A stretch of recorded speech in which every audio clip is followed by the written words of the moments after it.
جو ان کے پیچھے چلے گا، اللہ نے فرمایا یردوکم بعد ایمانکم کافرین، یہ تمہیں کافر بنا دیں گے، مرتد بنا دیں گے۔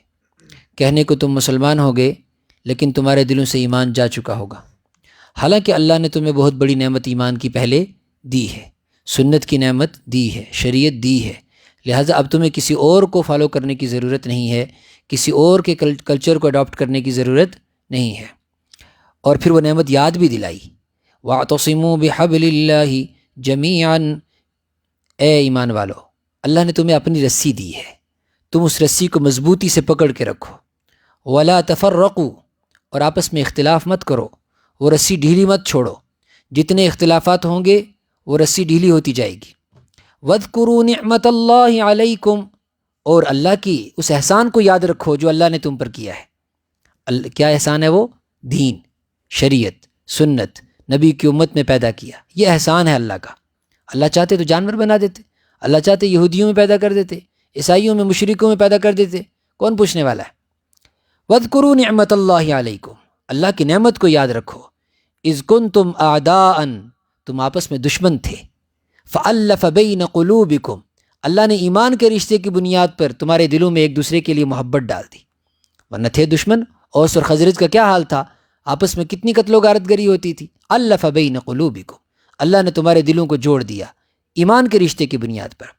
فاصبحتم بنعمتہ اخوانا، اور اللہ کی اس نعمت یعنی دین کی نعمت کی بنیاد پر تم آپس میں بھائی بھائی ہو گئے، ایک احسان۔ دوسرا، وکنتم علی شفا حفرۃ من النار، تم جہنم کی آگ کے کنارے پر پہنچ چکے تھے، بس کودنے ہی والے تھے، بیچ میں ہلاکت کے دہانے پر تھے۔ پھر کیا ہوا؟ فَأَنْقَذَكُم مِّنْهَا، اللہ نے تمہیں اس جہنم کی آگ سے بچا لیا ایمان کی بنیاد پر۔ اب بھی اگر انسان نہ سمجھے، كَذَلِكَ يُبَيِّنُ اللَّهُ لَكُمْ آيَاتِهِ، اللہ نے اپنی آیتیں کھول کھول کر تمہارے سامنے بیان کی ہیں، اور ایسے ہی وہ بیان کرتا ہے لَعَلَّكُمْ تَهْتَدُونَ، تاکہ تم ہدایت پر رہو۔ اس کے باوجود بھی اگر کوئی انسان اس راہ کو چھوڑے گا، فَمَن يَرْتَدِدْ مِنْكُمْ عَنْ دِينِهِ فَيَمُتْ وَهُوَ كَافِرٌ، وہ انسان جو اپنے دین سے مرتد ہوگا وہ کافر ہو کر مرے گا، اور اس کے تمام اعمال اکارت ہو جائیں گے، ضائع ہو جائیں گے۔ اور یہ جو ایمان کے مقابلے میں یہودیت اور نصرانیت، ان کی تہذیب، ان کا کلچر جو پھیلے گا، جو ان کے پیچھے چلے گا، فرمایا ان کو بھی اور ان کو بھی ذلت کا مزہ چکھنا پڑے گا۔ ضربت علیہم الذلۃ، ان کے اوپر اللہ نے کیا رکھی؟ ذلت۔ غیر المغضوب علیہم ولا الضالین، اللہ کا غضب ہے اور وہ گمراہ ہیں۔ جو انسان اس کے پیچھے چلے گا، ان کے پیچھے جائے گا، اس کے لیے ذلت ہی ذلت ہے۔ اس مضمون کو تھوڑا سا اس صورت کے اندر اور کھولا گیا ہے۔ فرمایا یا ایھا الذین آمنوا، اے ایمان والو، لا تتخذوا بطانۃ من دونکم، تم ایمان والوں کے علاوہ کسی کو جگری دوست نہ بناؤ۔ بطانہ کہتے ہیں اندر کے کپڑے کو، جگری دوست کسی کو نہ بناؤ، اپنا قریبی کسی کو نہ بناؤ۔ اور کتنا قریبی ایمان والوں نے بنا لیا، اتنی محبت کرتے ہیں، اتنی محبت کرتے ہیں کہ بس جو ان کے کلچر میں دکھتا ہے خشک اور تر، وہ فوراً اڈاپٹ کرنے کے لیے تیار رہتے ہیں۔ سنت کیا کہتی ہے؟ بلکہ بہت ساری سنتیں، جو چیزیں سنت کے اندر شامل تھی، اتفاق سے اگر وہ فیشن کے راستے سے آئی تو وہ اڈاپٹ کر لی گئی، لیکن جب وہ سنت کے طور پر آئی تو اسے اختیار نہیں کیا گیا۔ داڑھی اگر فیشن کے طور پر آئے، اس طریقے سے حاصل کر دیا گیا، اس طریقے سے اس کو زندگی میں لایا گیا، سنت کے طور پر نہیں لایا گیا۔ ٹخنے کے پیجامے کے اوپر سنت کے طور پر آیا، اس کو نہیں لیا، فیشن کے طور پر آیا، اس کو لے لیا گیا۔ اور اسی طریقے سے رسول پاک صلی اللہ علیہ وسلم کے کچھ طریقے اتفاق سے وہ اس کی شکل بدل کر، بلکہ بدل کے نہیں بگاڑ کر، جب فیشن کے طور پر پیش کیا گیا تو اس امت نے اسے فوراً ہاتھوں ہاتھ لیا، اس امت کے نوجوانوں نے اسے ہاتھوں ہاتھ لیا۔ فرمایا اتنی تم ان سے محبت کرتے ہو، آؤ قرآن تمہیں بتائے گا کہ ان کا کیا حال ہے، وہ کیا کرتے ہیں۔ لا یعلونکم خبالا، وہ کمی نہیں کرتے تمہارے نقصان میں۔ ہر زندگی کے ہر موڑ پر جو بھی چیز وہ بناتے ہیں، ان کی کمپنیاں جو بناتی ہیں، جو بھی وہ کچھ تیار کرتے ہیں، تمہارے نقصان کو سامنے رکھ کر کرتے ہیں، اپنے فائدے کو سامنے رکھ کر نہیں، تمہارے نقصان کو۔ لا یعلونکم خبالا، تمہارے نقصان کو سامنے رکھ کر وہ سب چیزیں بناتے ہیں۔ کیا چاہتے ہیں تم سے؟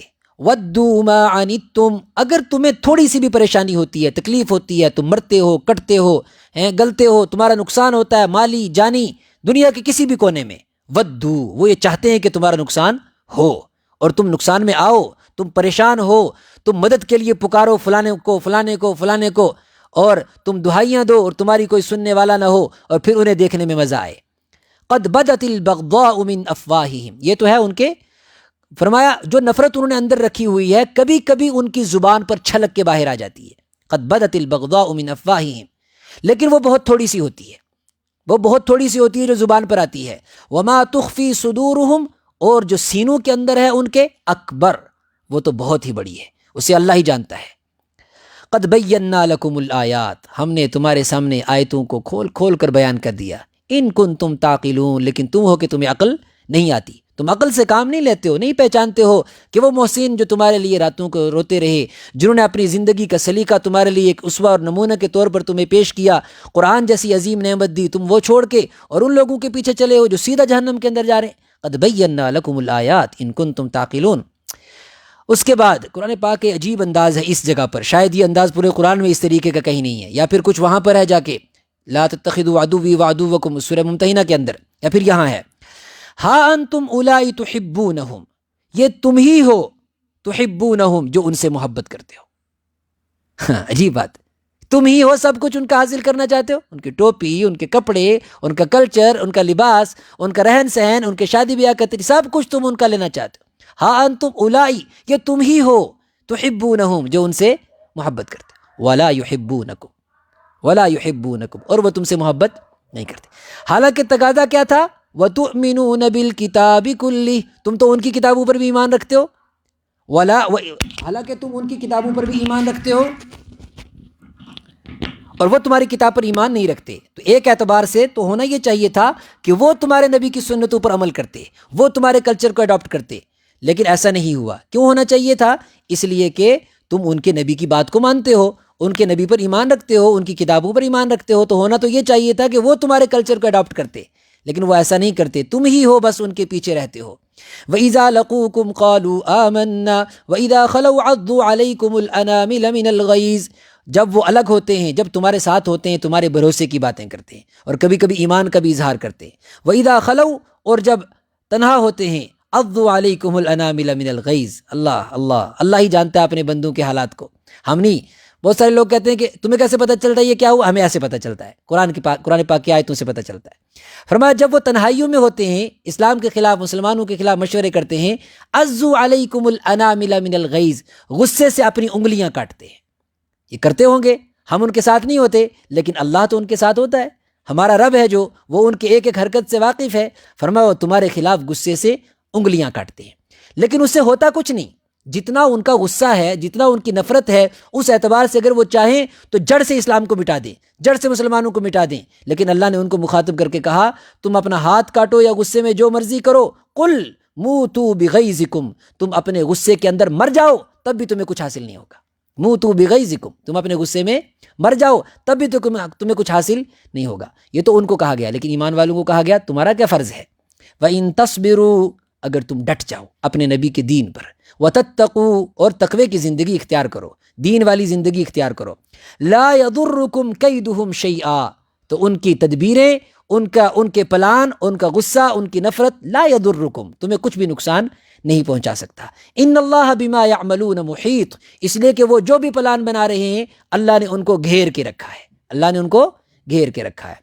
پھر اس کے بعد اللہ نے اپنی مدد کا وہ واقعہ جو غزوہ بدر کے موقع پر نازل ہوا، تفصیل سے اس کو بیان کیا، کیسے اللہ کی مدد اتری، لیکن شرط یہ تھی کہ بدریین کے اندر وہ صفات تھی کہ اللہ کی مدد اترے، لہذا امت کو بھی بتایا گیا وہ صفات اپنے اندر لاؤ جو بدریین کے اندر تھی، جو ان صحابہ کے اندر تھی، پھر اللہ کی مدد اتری۔ کل ہم انشاءاللہ وہ صفات سنیں گے، وہ کون سی صفات ہیں جن کی بنیاد پر اللہ کی مدد اترتی ہے۔ آخر دعوانا الحمدللہ رب العالمین۔